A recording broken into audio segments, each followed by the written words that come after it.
de la teoría con la cual venía trabajándose en el dimensionado de acero y de hormigón con la norma alemana, y en el año 2005 se ha migrado a la filosofía americana. De manera que, por ejemplo, el libro de hormigón es un libro que está basado en el libro del American Concrete Institute, del ACI, siguiendo prácticamente muy de cerca lo que hacen los americanos.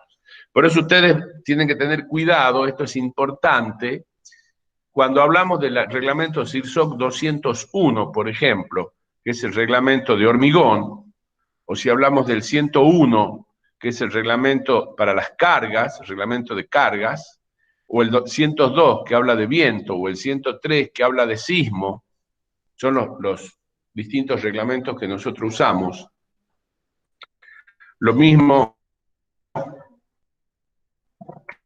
que si hablamos del, como dijimos, del 201, que es de hormigón, o el 301, que es de acero, o el 501, que usamos para mamposterías de bajo compromiso estructural, siempre hay que diferenciar porque este SIRSOC 201 es del año 2005, es el nuevo paquete, la nueva filosofía de cálculo. Mientras que si no, es el SIRSOC 201 1982, que es lo que se había puesto en vigencia en Argentina en ese año, siguiendo la filosofía alemana. ¿Por qué aclaro esto y por qué es de mucha importancia para ustedes, no solo para el cursado de la materia, sino para su labor profesional? Esto es muy interesante que lo entiendan. Cuando nosotros hablamos de un hormigón, por ejemplo, H21, estamos hablando de un hormigón referido al viejo reglamento, porque el viejo reglamento tenía hormigón H13, H17, H21, H30, H38. Son las distintas resistencias características que se llamaba en ese momento. El nuevo paquete, llamémosle nuevo, pero ya tiene 15 años, tiene hormigón, no empieza con un H13, recuerden la otra escala es 13, 17, 21, 30, 38. Esta nueva filosofía arranca con hormigón H20 y va subiendo de a 5, 20, 25, 30, 35, 40, etc. Lo que ocurre que cuando nosotros compramos un hormigón, tenemos que especificar con qué reglamento ha sido calculada la estructura y qué resistencia se necesita de ese reglamento. Porque yo puedo tener, y acá está un tema muy importante, yo puedo comprar un hormigón H30, y si no especifico que según SIRSOC 201-2005 o según SIRSOC 201-1982, son hormigones diferentes, porque la filosofía de determinar la resistencia característica, o especificada, como se llama ahora, es diferente. Entonces, volviendo a eso, les decía, en la bibliografía tenemos el SIRSOC 201-2005, que es el Reglamento Argentino de Estructuras de Hormigón. Cuando hablemos de estructura de acero, vamos a hablar del SIRSOC 301-2005, que es Reglamento de Estructuras de Acero, y así, este reglamento, el 501, es muy importante y nosotros lo usamos bastante en la cátedra en el último capítulo, porque es el reglamento empírico para construcción de mamposterías de bajo compromiso estructural. O sea, aquellas construcciones bajas, con poco compromiso estructural, incluso en zonas sísmicas, puede construirse con mampostería portante en 2, 3, 4 y a veces hasta 5 pisos, de acuerdo a la zona sísmica, de acuerdo a una serie de características, al tipo de mampostería, etc.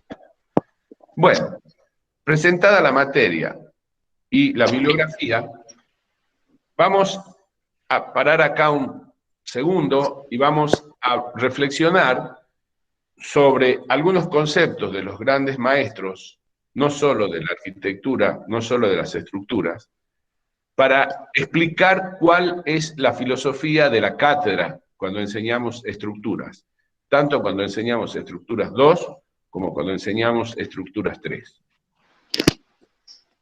El profesor Torrojas, a quien todos seguramente ya han sentido nombrar,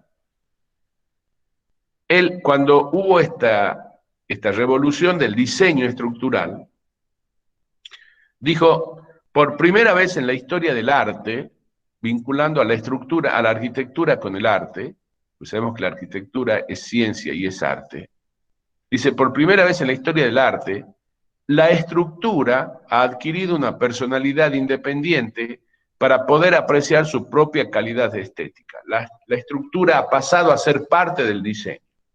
Hasta ese momento, la estructura era obligado que había que poner en una obra de arquitectura y que podía no acompañar la expresión formal que quería el proyectista, pero la estructura había que ponerla para que la obra no se caiga.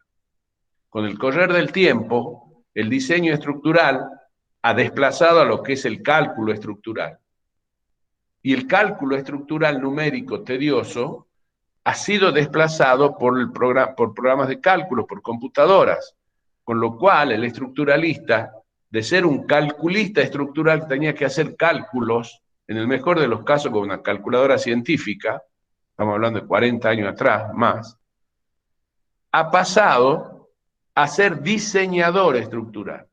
Y diseña de la mano del arquitecto, o el arquitecto diseña como estructuralista su obra, la estructura de su obra.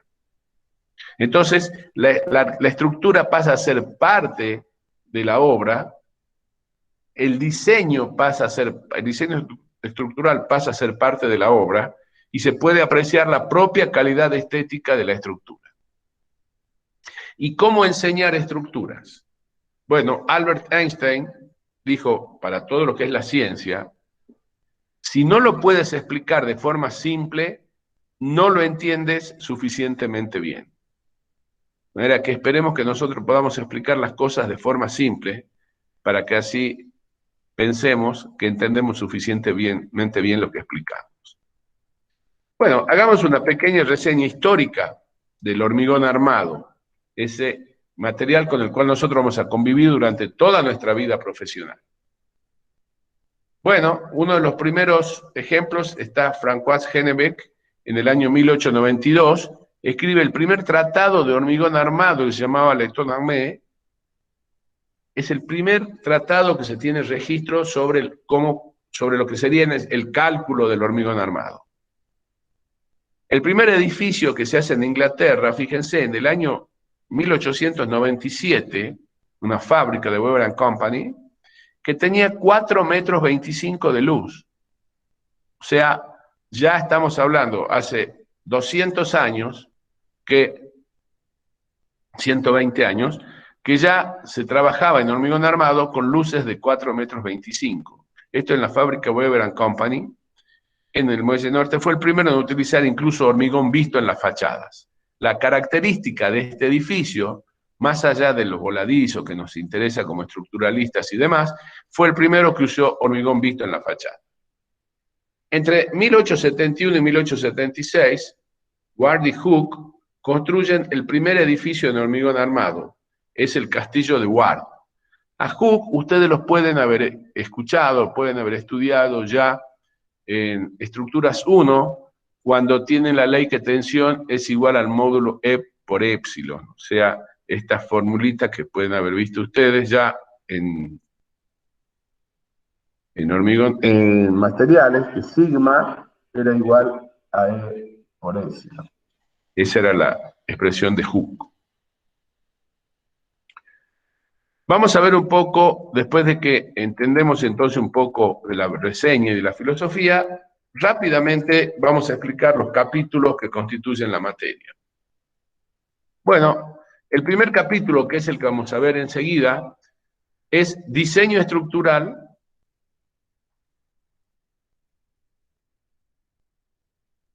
criterios de predimensionado para distintos materiales, tanto para acero, madera y hormigón armado. Vamos a comparar lo que es el proyecto arquitectónico versus el proyecto estructural, las posibilidades formales en el hormigón armado y en los distintos materiales, criterios de economía, representación estructural, cargas, etcétera, etcétera. Ese es el capítulo 1 que vamos a ver. El capítulo 2 habla sobre sistemas hiperestáticos. Nosotros hasta ahora hemos estudiado en estructuras 1 solo estructuras isostáticas, que ya saben ustedes lo que significan. Ahora vamos a ver vigas continuas, son hiperestáticas, vamos a ver pórticos y las soluciones constructivas para hormigón, acero y madera. Vamos a poder trazar diagramas de momentos de vigas continuas con fórmulas simplificadas. Vamos a poder usar un programa de cálculo con planilla Excel para que nos dibuje los diagramas de momento de nuestras vigas continuas. Vamos a tener los diagramas de corte, de momento, todo. Vamos a poder usar programas para trazar los diagramas de momento de nuestros pórticos. Luego, que ya conocemos las solicitaciones, momento, corte y normal de la estructura, que lo estudiamos en el capítulo 2, vamos a incursionar en el capítulo 3, que se trata del dimensionado de todas las secciones de hormigón armado sometidas a flexión simple y compuesta. Vamos a ver los criterios de diseño y dimensionado de vigas, columnas con secciones rectangulares. Vamos a usar tablas de cálculo y vamos a usar software de cálculo. Vamos a tener planillas de cálculo donde vamos a poner los datos y nos van a dar directamente las armaduras que necesitamos. Una vez que ya aprendimos bien lo que es flexión y flexión compuesta, vamos a entrar en el capítulo 4. En el capítulo 4 vamos a saber calcular o proyectar losas de hormigón armado en dos direcciones, lo que usualmente se conoce como losas cruzadas. Vamos a explicar las losas cruzadas en una y dos direcciones. Vamos a ver ejemplos, vamos a usar planilla de cálculo de Excel. Vamos a incursionar un poquito en los entrepisos sin vigas. Y vamos a ver, por supuesto, los criterios constructivos, encofrados, economía en el diseño, ejemplos, etc. Estas son las losas en dos direcciones, en este caso apoyadas en vigas. Vamos a ver los detalles de armado de esas losas. Vamos a ver las planillas Excel para dimensionar esas losas. Y luego vamos a entrar en el capítulo 5 de vigas. En este caso vamos a aprender a calcular con algunas tablas de cálculo y con software las armaduras que necesitan las vigas. Luego vamos a ver en el capítulo 6 el dimensionado para esfuerzo de corte con estribos y caballetes. En el capítulo 7 vamos a aprender a calcular columnas de hormigón armado de cualquier forma.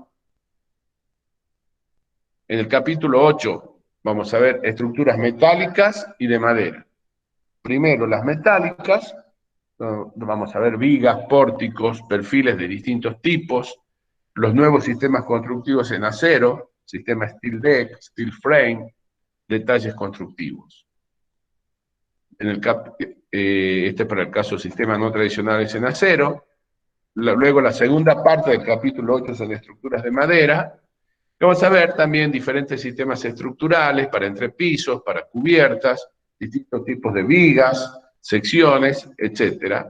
Vamos a estudiar ejemplos, vamos a ver los detalles constructivos de uniones. Este de abajo es el arranque en un pie de columna, esta es una unión de una viga con una columna, esta es una unión en la cumbrera, distintos tipos en madera. Después vamos a ir al capítulo 9, ya estamos terminando la materia, nos quedan 2 capítulos.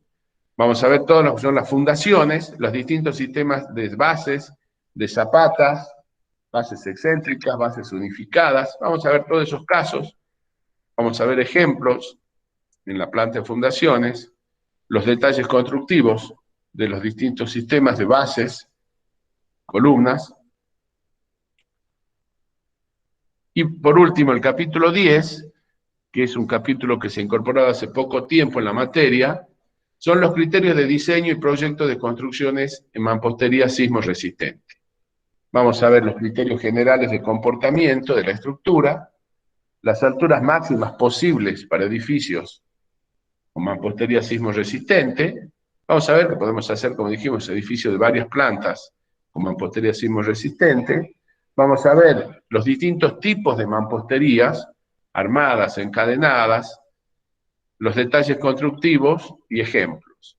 Y acá tenemos algunos planos de representación del sistema, vamos a explicarle, vamos a entregar en todos los casos planos de obras reales, en la mayoría de los casos ejecutados por docentes de la cátedra, que van a ser ejemplos reales donde los propios autores son quienes van a explicar o pueden consultarse los detalles constructivos del bloque. Muy bien. Con esto hemos hecho la presentación de la materia, donde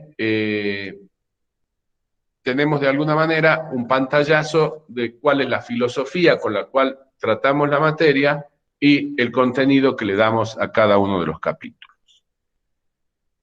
Yo no puedo ver acá en el chat, pero me gustaría, seguramente después los profesores van a hacer alguna estadística de esto, a nosotros nos ha sorprendido la cantidad de inscriptos, porque entendiendo que la materia ha sido dictada, a ver si dejo de compartir un poquito. Rafael, yo te Sí. puedo dar el dato que vos necesites, no dejes de compartir. Estamos Bueno, 85 asistentes, incluidos los docentes que están presentes. Bien, bien. También he puesto que las dudas que tengan a medida que vayas desarrollando la ponencia, pueden consultarlas a través del chat, que van a ser respondidas al final de la exposición. Excelente, José, muchas gracias, como siempre. Y eso me interesaba saber porque nosotros tenemos inscritos 185, 190 alumnos. Bueno, vemos la presencia de 85.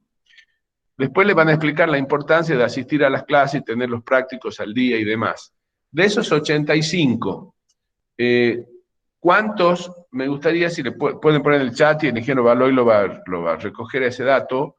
¿Cuántos son? Pongan solamente en el chat aquellos que nunca han cursado la materia. Pongan en el chat y bueno, el ingeniero Baloy lo va a ver. Cuando lo tenga ese dato, interrumpime, José, y pasame el dato, así yo puedo avanzar.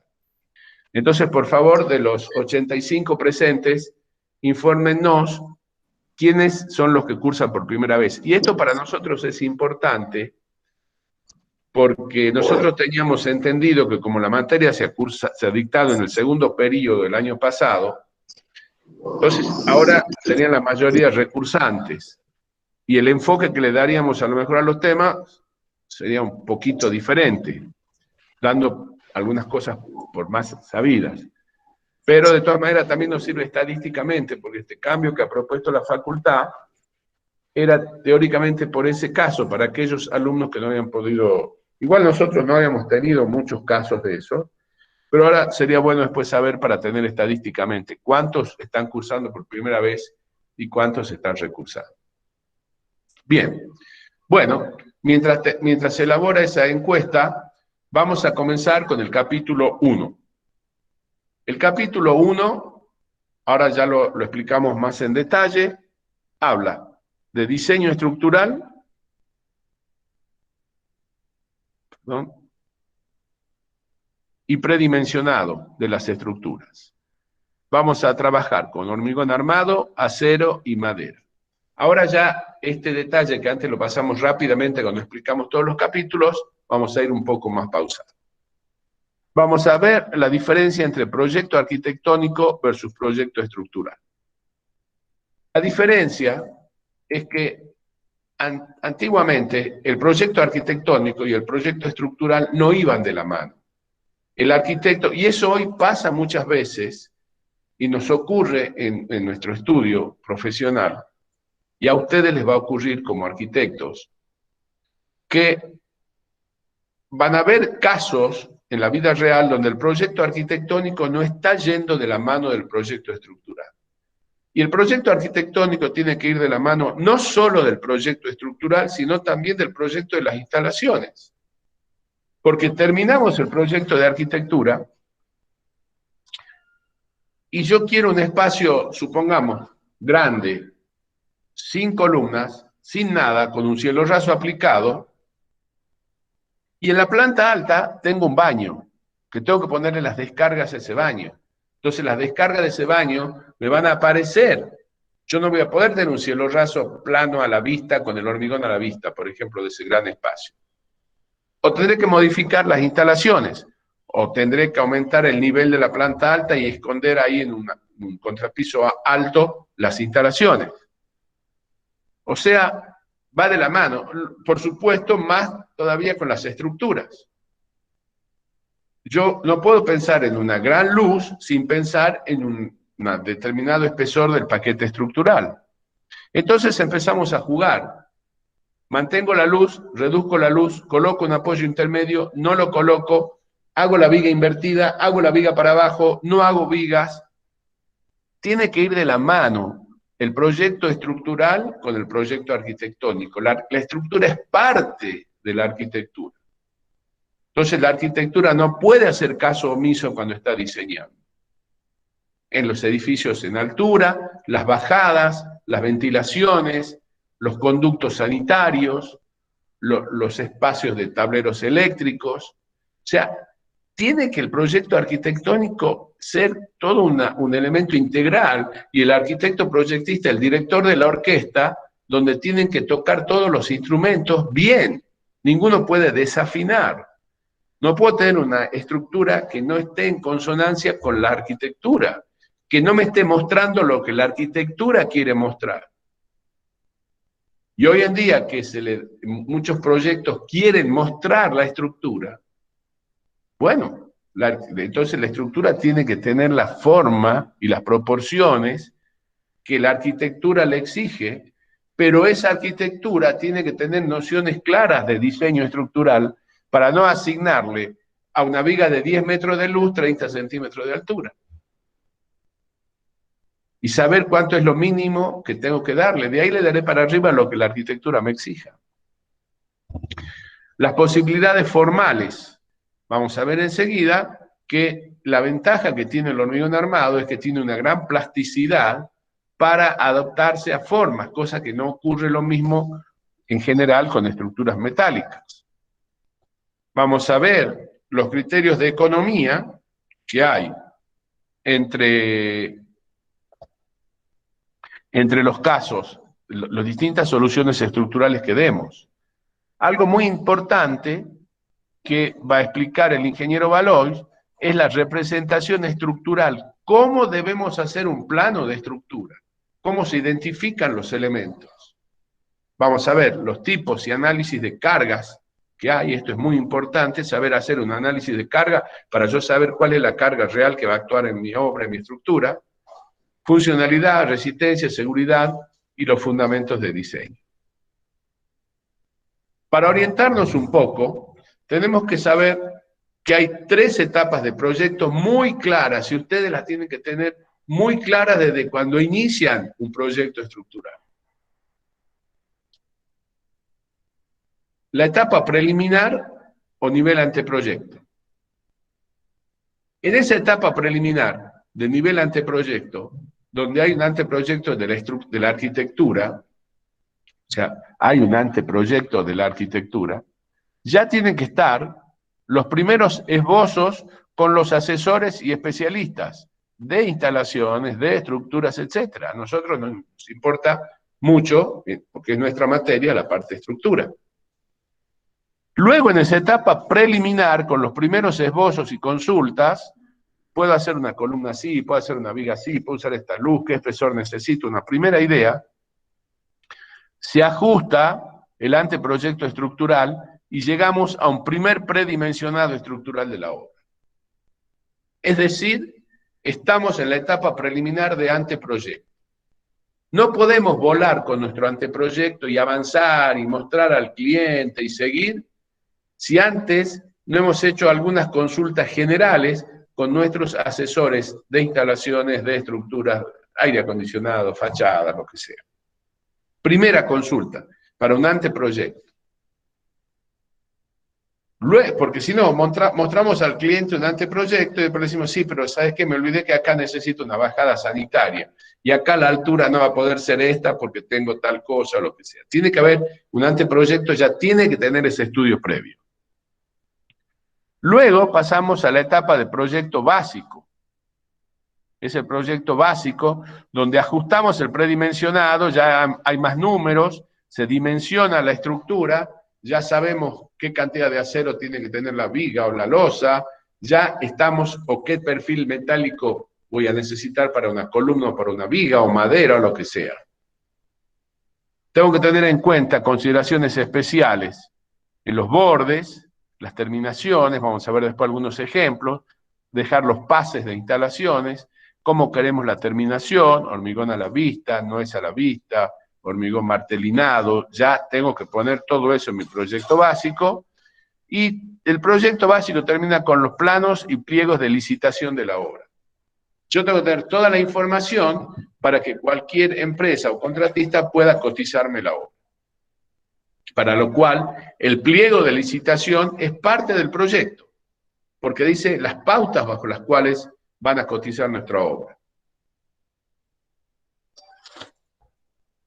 Bien, luego tenemos la etapa de proyecto ejecutivo. En la etapa de proyecto ejecutivo, donde ya tenemos la estructura calculada, sabemos toda la armadura que hay que poner y las secciones y los planos y demás, tenemos que hacer planos de replanteo estructural, que mucha gente se olvida de esto. El plano de replanteo estructural, que vamos a ver ejemplos enseguida, son planos que nos indican exactamente dónde va cada elemento en la planta, los ejes de replanteo, etc. El plano de replanteo hace falta para todas las etapas de la obra, pero acá nosotros nos enfocamos en un plano de replanteo estructural. No podemos hacer una casa o un edificio si no tenemos los planos de replanteo de la arquitectura y de la estructura. Los planos de despieces y de detalles, bueno, de armaduras y demás, todos los detalles ya de armado, y los planos de detalles especiales en los armados. O sea, esto son las 3 etapas de un proyecto estructural. Entonces, si vemos en casos simples, por ejemplo, como una casa, esta casa, para haber hecho esta pantalla, que vemos acá,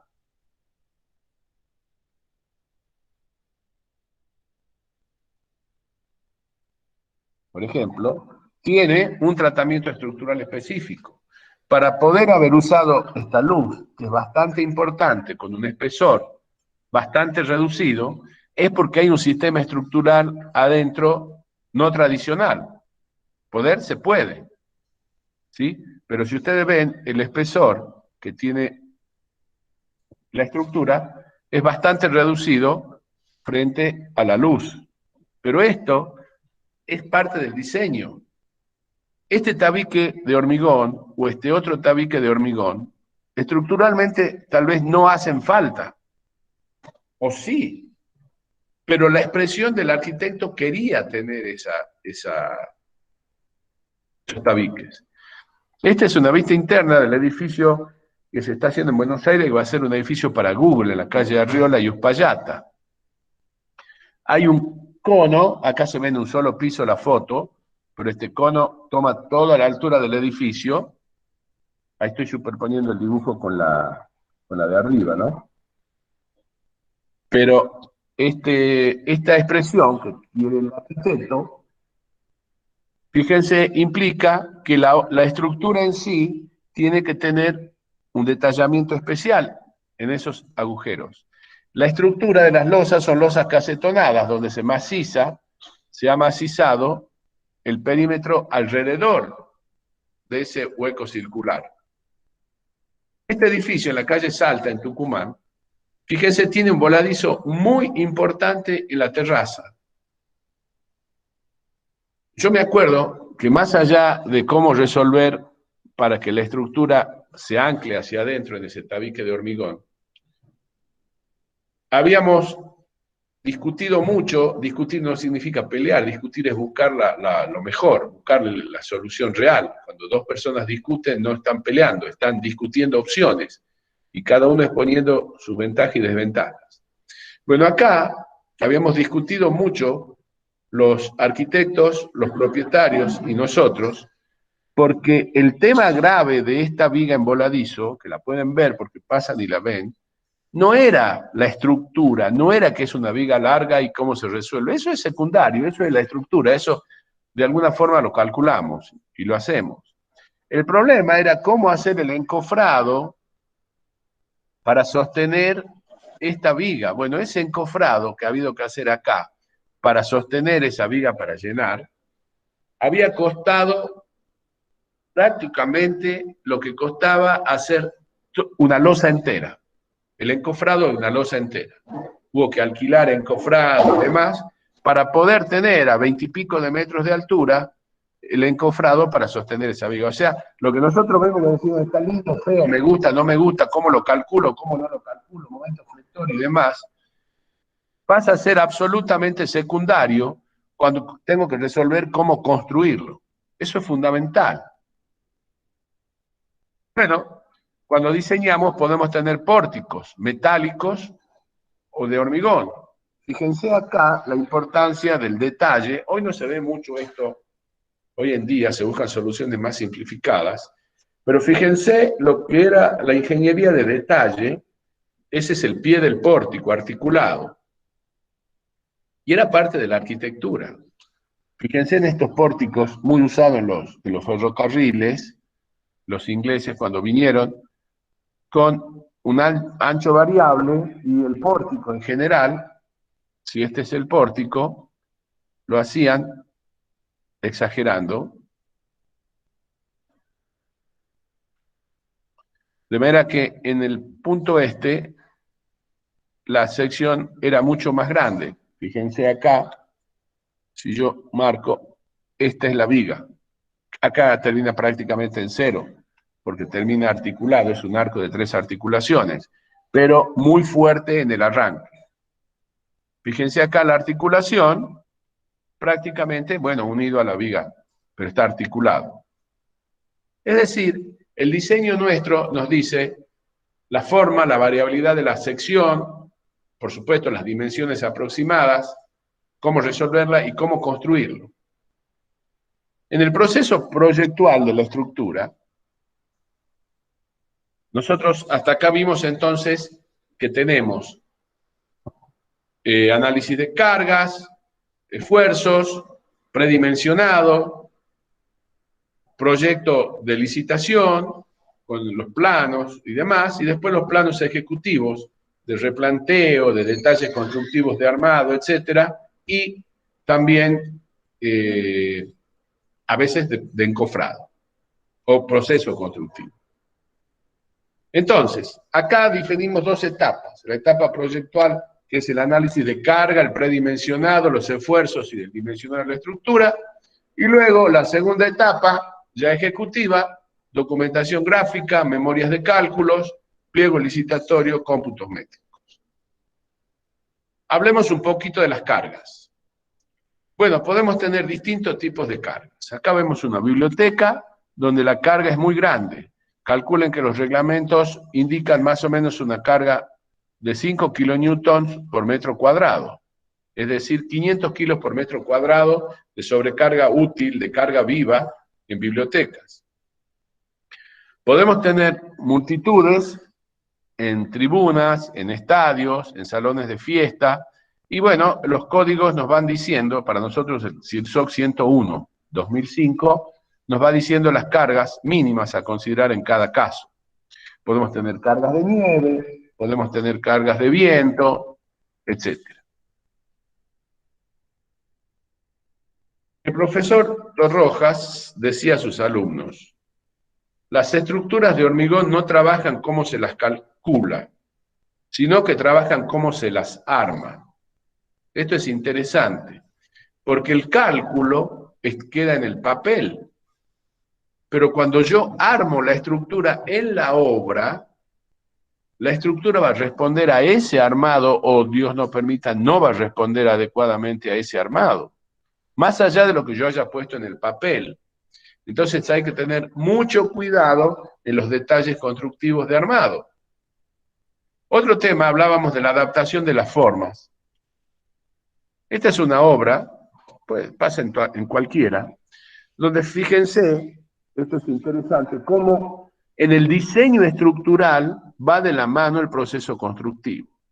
Fíjense en este caso, que la viga de hormigón, acá tengo la losa, Esto sería la viga que yo necesitaba. Sin embargo, los arquitectos nos indicaban que querían también que la viga siga para arriba y tenga esta forma arriba. Esta, por supuesto, acá es una sola línea, ¿no? ¿Por qué? Porque ya le queda el espacio para la aislación de la terraza, la apretada y la babeta.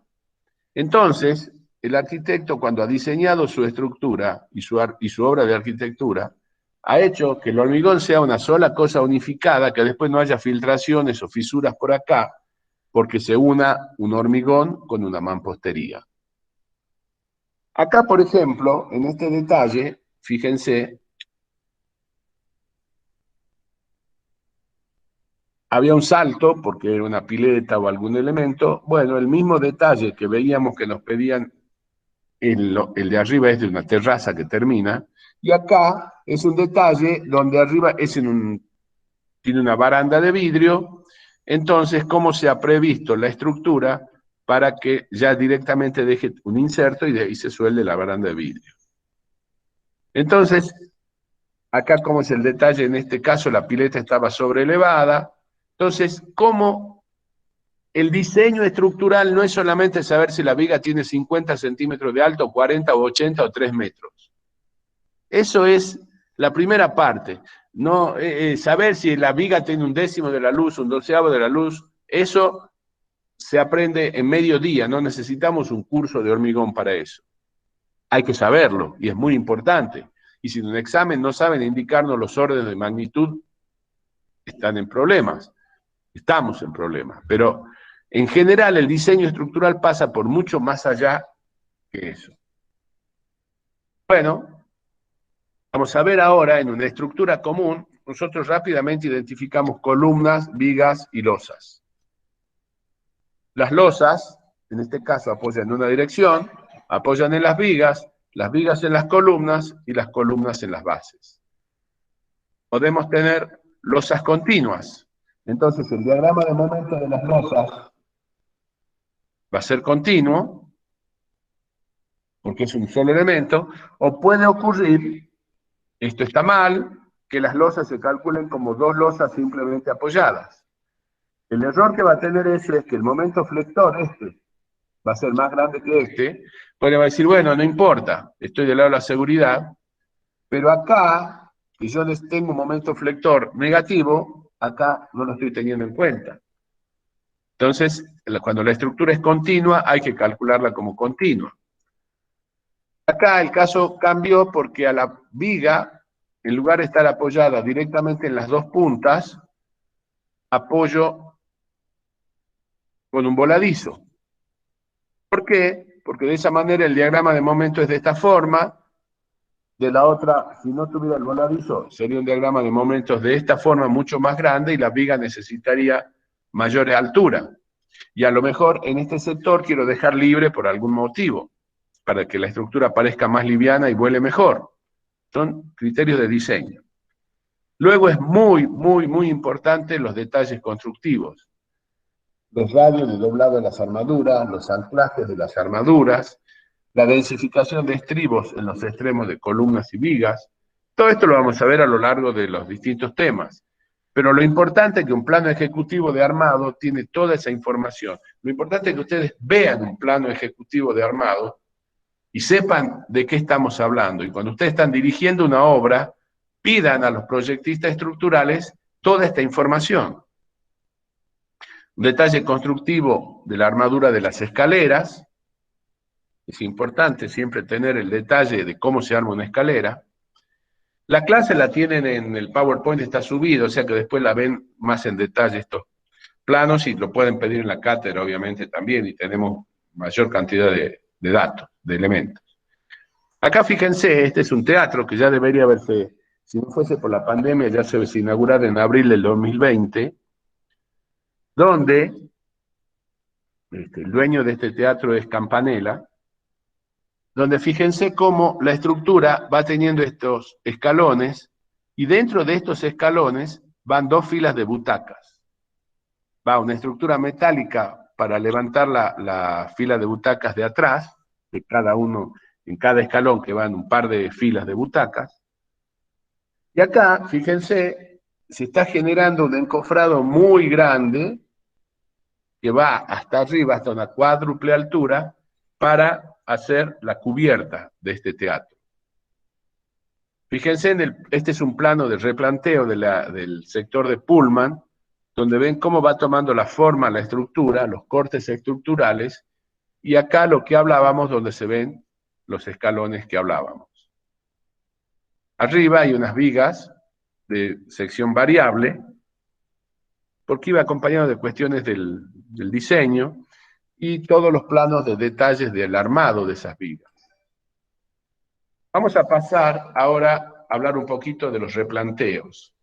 Nosotros ya vimos en materias anteriores, ustedes ya vieron lo que es los caballetes, los ejes del replanteo, las líneas del replanteo, los hilos, para ubicar cada elemento en la obra. Este es un plano de replanteo estructural, donde cada columna tiene indicada la cota frente a un eje de replanteo determinado. Cada viga, cada borde de viga tiene los filos indicados. Fíjense acá, se ve en una escala mayor, por ejemplo acá 798 centímetros la punta del tabique, a 440 centímetros del eje de replanteo. Acá está marcado el eje de replanteo. ¿Ven? Se lo ve a este eje, al otro no se lo ve en este zoom. Tienen las cotas para que constructivamente no haya error. Acá dice 320, con la flecha a la derecha quiere decir que el eje de replanteo debe estar a 320 centímetros de acá. Esto está a 1718, o sea, 17 metros del eje. Aquí vemos que de acá a acá tenemos más o menos unos 14 metros, porque si esto está a 17 y esto está a 3, está más o menos 14 metros. Pero fíjense cómo están indicadas todas las cotas de replanteo de los elementos estructurales. Este es un plano de replanteo estructural. Y vamos a dar rápidamente, vamos a hacer un corte, los encofrados. El encofrado es para dar la forma deseada al hormigón. Yo encofro y cuando lleno tengo que tener la forma que deseo. Durante el llenado tiene que resistir el empuje de ese hormigón, el vibrado de la bomba que va llenando ese hormigón, porque si no, ustedes están en un quinto piso y empiezan a sentir el bombeo del hormigón, y si el encofrado no está bien, se empieza a mover, empieza a vibrar horizontalmente. Tiene que ser estanco y no perder lechada. No tiene que tener deformaciones grandes, porque si no, después esas deformaciones del encofrado quedan demostradas en la estructura terminada. Cuando desencoframos, es muy usual que uno desencofra y encuentran una deformación, una panza de la losa. Y nos llaman. Fíjate, he desencofrado y la losa tiene una panza de 2-3 centímetros. Y todavía no actuó en la carga total. Claro, lo que ocurre es que se asentó el encofrado, porque si el encofrado, los puntales están sobre algo que no es firme, cuando actúa la carga del hormigón, ese puntal se hunde. Cuando se hunde ese puntal, se deforma el encofrado. Cuando desencofran, la losa ya está deformada. El encofrado tiene que tratar de no ser adherente con el hormigón, porque si no, cuando desencoframos puede desprenderse y no quedar bien la terminación del hormigón. Hay líquidos desencofrantes que se coloca en el encofrado o aceite para que se despegue fácil la madera de la estructura.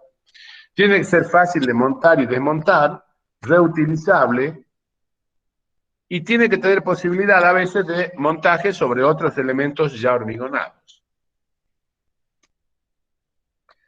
Los encofrados se clasifican según el número de usos en encofrados perdidos y recuperables. El perdido es el que lo usa una sola vez y no y listo. El recuperable, como por ejemplo los encofrados de madera de los edificios que nosotros vemos, son recuperables porque lo uso en varias losas.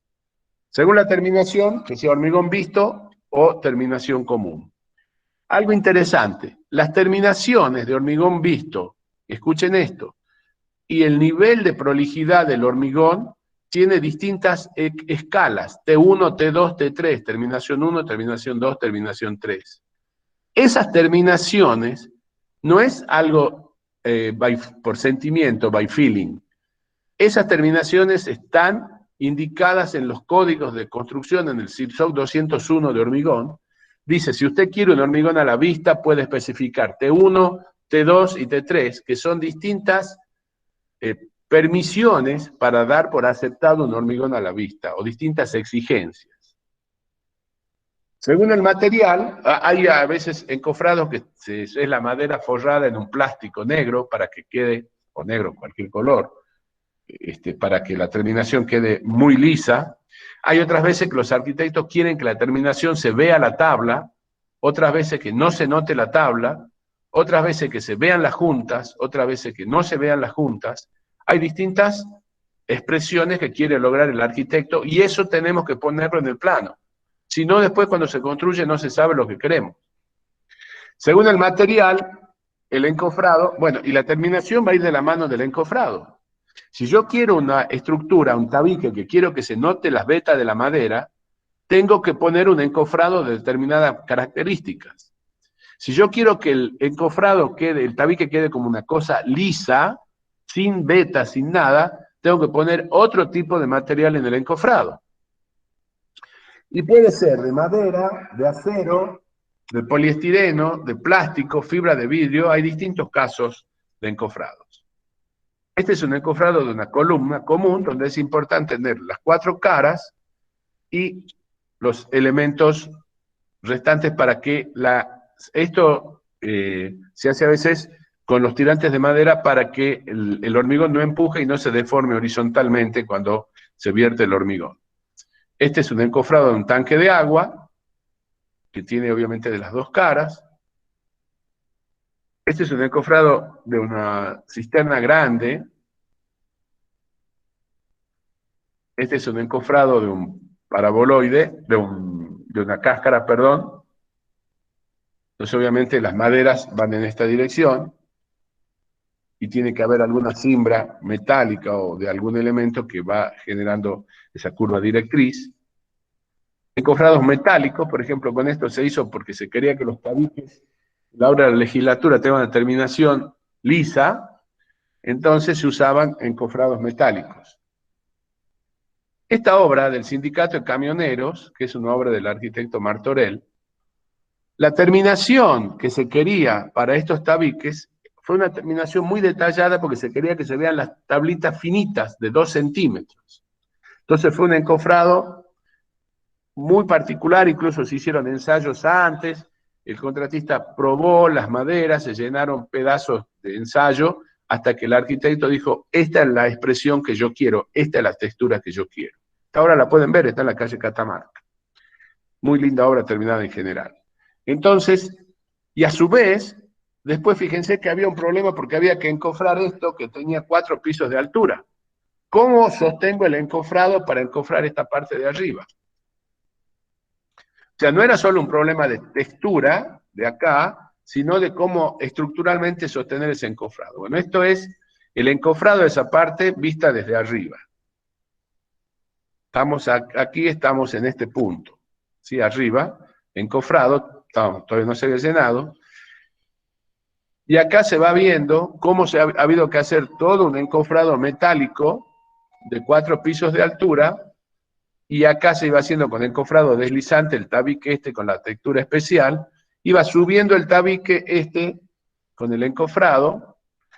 Fue también en la legislatura un encofrado muy particular, en la zona donde está la sala de sesiones, que es una cáscara con cierta curvatura, pero el encofrado, había que sostener esa estructura que tenía más o menos 15 metros de altura. Entonces hubo todo un sistema de encofrados industrializados, metálicos, creo que era Peri el de este caso, para sostener esto. Bueno, acá vemos fotos armando una columna, la armadura de una platea de fundación, que eso vamos a ver más en detalle, plateas en estructuras 3, detalles de armado de los tanques de agua, importantes los chanfles en los encuentros, un armado nudo viga columna, etc. Bueno, Vamos a hacer Perdón, un ¿puedo preguntar algo? intervalo acá de unos 5 minutos. No sé si hay alguna duda, alguna pregunta que quieran hacer. Sí, ¿se me escucha? Así, hacer. Sí, sí escucho, sí, sí, perfecto. Quisiera saber cómo hicieron Sí, el encofrado de ese edificio de La Salta, que tenía un voladizo muy alto. se tuvo que hacer un encofrado, se alquiló un encofrado, no me acuerdo a qué empresa. Dame un segundito que llego a ese de La Salta. Se hizo un encofrado porque acá llegábamos, pudimos hacer esta losa de arriba, la del cuarto piso, esperen un cachito,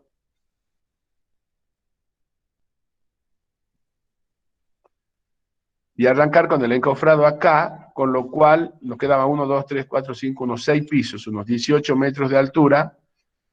Fue un encofrado metálico parecido al que se hizo para la obra de camioneros. Lo que pasa que decíamos, che, se justifica, esta es la discusión, se justifica el gasto de tener que gastar en este encofrado para esta viguita. Entonces veíamos la alternativa de hacerla metálica y montarla con una grúa. Pero bueno, los propietarios les gustaba mucho esta idea, de esta forma, de alguna manera es el icono del edificio. Los arquitectos decían, si no va a ser un edificio común como cualquier otro. Y los propietarios también. Entonces veíamos qué solución darle para reducir el costo. Y finalmente la solución que tuvimos que darle fue alquilar un encofrado metálico que se apoyaba en esta losa, y el esquema estructural de ese encofrado, que no nos, digamos, al alcance del curso no nos interesa. Hay ingenieros especialistas en el cálculo de encofrados. A nosotros como proyectista estructural, como arquitectos, si bien yo soy ingeniero, pero me pongo la camiseta de arquitecto en este caso, nos interesaba que nos hagan alguna estructura temporal para que yo pueda tener el encofrado, para llenar el hormigón y cuando desencofre, tener lo que estoy viendo ahí. Pero se hace con encofrados industrializados. Sin duda es complicado, pero si ustedes ven el encofrado del sindicato de camioneros, es igual o más complicado para encofrar esto. Y encima, con la agravante del encofrado deslizante acá, que eso se usa mucho para tabiques, cuando es tabique a la vista, el encofrado deslizante ese, que es esto. Fíjense ahí, no sé si se ve bien, se va llenando por banda. Esto creo que tenía 1,50 m cada uno que íbamos subiendo cada escalón para llenar ese tabique. Porque la textura, yo no tengo la foto de la textura acá, lamentablemente, y acá no puedo hacer un zoom, pero si ustedes pasan van a ver que todas esas texturas son tablitas de 2 centímetros y no en el mismo plano, sino mostrando la improlijidad, entre comillas, de ese encofrado. Se quería hacer una cosa rústica y hemos tenido que usar, el contratista tuvo que usar tablitas de 2 centímetros para armar eso, porque era lo que se quería lograr. Quedó muy lindo, pero bueno, cuando diseñamos algo, tenemos que saber cómo construirlo, y si a veces tiene un costo alto, saber si los propietarios admiten esa inversión o tenemos que dejar de lado algunas cosas, a veces, ¿no? ¿Ok? Bien, gracias.